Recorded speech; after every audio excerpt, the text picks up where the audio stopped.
कुख्यात अनिल दुजाना मारा गया। यूपी के टॉप माफियाओं की लिस्ट में शामिल था। यूपी समेत अन्य राज्यों में लगभग 50 से ज्यादा हत्या, रंगदारी, फिरौती के केस दर्ज थे। अपराधियों पर कहर बनकर टूट रही यूपी एसटीएफ ने मेरठ में अनिल दुजाना के एनकाउंटर को अंजाम दिया।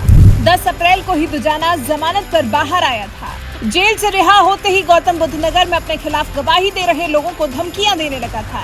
एसटीएफ को जानकारी थी कि वो बाहर आकर कभी भी किसी बड़ी वारदात को अंजाम दे सकता है, जिसके बाद इसकी तलाश शुरू की गई और पता चला कि स्कॉर्पियो में सवार होकर गैंगस्टर अनिल दुजाना अपने गुर्गों से मिलने मेरठ जा रहा है। बस यहीं पर यूपी एसटीएफ ने अनिल दुजाना की घेराबंदी की, जिस पर माफिया ने फायरिंग शुरू कर दी। अनिल दुजाना ने करीब 15 राउंड फायरिंग की। वहीं एसटीएफ की तरफ से की गई 6 राउंड जवाबी फायरिंग में अनिल दुजाना की मौत हो गई। लेकिन अचंभे की बात यह है कि अनिल दुजाना भी यूपी में ही मारा गया है, उसका भी यूपी में ही एनकाउंटर किया गया है। लेकिन इस पर तो सरकार का कोई भी आलोचक सामने नहीं आया। इस पर कोई भी किसी भी तरह का सवाल नहीं उठा रहा है। चलिए, अच्छे काम की तारीफ करने की तो विपक्ष की फितरत ही नहीं है, लेकिन उनके हिसाब से तो एनकाउंटर ही गलत बात है। असद के एनकाउंटर पर तो खूब हो हल्ला मचा था। अतीक को जिस तरह से मीडिया कर्मी के भेष में आए 3 लड़कों ने भून दिया था, इस पर तो सरकार को ही दोषी ठहरा दिया गया था। लेकिन अब जब उसी तरह से यूपी का एक और माफिया मारा गया है, तो फिर योगी सरकार को कटघरे में खड़ा करने वाले चुप क्यों हैं?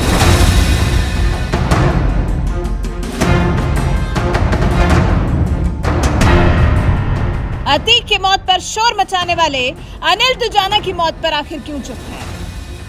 आखिर माफियाओं में भी कोई बुरा या भला होता है क्या? यही बात देश की जानी मानी पत्रकार रुबिका लियाकत को भी खूब खटकी है। तभी तो अतीक और असद की मौत पर हल्ला मचाने वालों पर वो सोशल मीडिया के माध्यम से खूब बरसी है।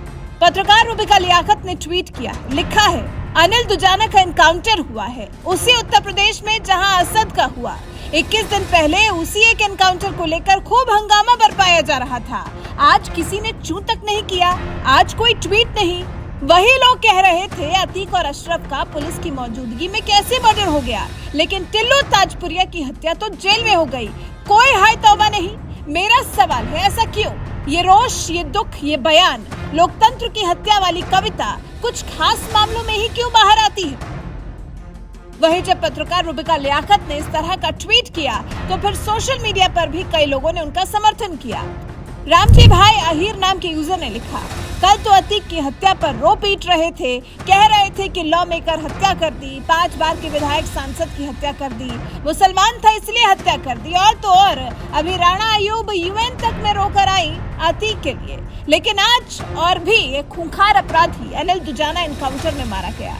अब आप ये देखिएगा कि कितना इसके बारे में ओवैसी बोलेंगे, कितना ममता दीदी चिल्लाएंगी, कितना नीतीश कुमार जी बोलेंगे, कितना तेजस्वी अतीक जी बोलेंगे। कोई नहीं बोलेगा, क्योंकि मरने वाला मुस्लिम नहीं है। और यही बात साबित करती है कि मुस्लिम अगर आतंकवादी भी होगा तो उसको भी सपोर्ट करेंगे ये नेता। नीरज वर्मा नाम के यूजर ने लिखा, इनका एजेंडा और फंड अभी पहलवानों की तरफ है, इधर देखने की फुर्सत किसे है? वैसे एनकाउंटर हिंदू का हुआ है जो इनके ऊपर फिट नहीं बैठेगा, इसलिए हल्ला नहीं कर रहे हैं। सुधांशु बिष्ट नाम के यूजर ने लिखा, रुबिका जी, आज सेक्युलरिज्म के तथा कथित ठेकेदार अपनी चूड़ियां नहीं तोड़ेंगे, क्योंकि ये उनके एजेंडे पर फिट नहीं बैठता। न ही तुष्टीकरण की राजनीति कर एक समुदाय को सिर्फ अपना वोट बैंक समझने वाले दल ही कुछ बोलेंगे। कोई कुछ भी बोले, पर यूपी में योगी आदित्यनाथ जी का सिस्टम क्रिस्टल क्लियर है। अनिल हो या अतीक, सजा सबके लिए एक। तो कुछ इस तरह से रुबिका लियाकत के उठाए गए सवाल पर सोशल मीडिया पर लोगों ने उनका समर्थन किया। वैसे जानकारी देते चले कि जो अनिल दुजाना मारा गया है, वो सुंदर सिंह की तरह बनना चाहता था, जिसका 70 से 80 दशक में खौफ हुआ करता था। जिस सुंदर सिंह ने तत्कालीन प्रधानमंत्री इंदिरा गांधी तक को जान से मारने की धमकी दे दी थी। इसी दुजाना गांव का अनिल नागर उर्फ अनिल दुजाना था, जिसे मेरठ में यूपी एसटीएफ ने एनकाउंटर में ढेर कर दिया। कौन था अनिल दुजाना? अनिल दुजाना गौतम बुद्ध नगर में बंदरी क्षेत्र के दुजाना गांव का रहने वाला था। वो पिछले करीब 3 दशकों से जरायम की दुनिया में सक्रिय था। अनिल दुजाना पर गौतम बुद्ध नगर, गाजियाबाद और दिल्ली एनसीआर के अलग अलग जिलों में करीब 50 मुकदमे चल रहे हैं, जिनमें हत्या का प्रयास, डकैती, लूटपाट, रंगदारी, जान से मारने की धमकी देना, बलवा, गुंडा एक्ट, गैंगस्टर अधिनियम और एनएसए के तहत कई मुकदमे चल रहे हैं। अनिल दुजाना उत्तर प्रदेश के टॉप बदमाशों में शामिल था। कुछ दिन पहले ही यूपी के टॉप 65 माफियाओं की लिस्ट सीएम योगी आदित्यनाथ के कार्यालय से जारी की गई थी। इसी लिस्ट में ग्रेटर नोएडा के अनिल दुजाना का नाम भी शामिल था।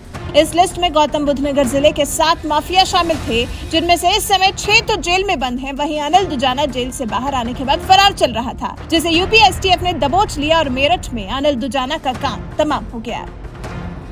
लेकिन अनिल दुजाना की मौत पर न तो ममता बनर्जी ने कुछ बोला है और न ही अखिलेश यादव ने कुछ बोला है। ऐसे लोग जो अतीक की मौत पर, असद की मौत पर टीका टिप्पणी करने में सबसे आगे थे, इसी पर तो पत्रकार रुबिका लियाकत ने सवाल पूछा है। लेकिन लग रहा है जैसे अनिल दुजाना के एनकाउंटर पर तो इन योगी सरकार के विरोधियों के होठ सी दिए गए हैं। वैसे पत्रकार रुबिका लियाकत के योगी विरोधियों से सवाल पर, अतीक की मौत पर हाय तौबा मचाने वाले हमारे देश के राजनेताओं पर और अनिल दुजाना की मौत पर चुप्पी साध लेने वालों पर आप क्या कुछ कहना चाहेंगे? अपनी राय हमें कमेंट कर जरूर बताएं।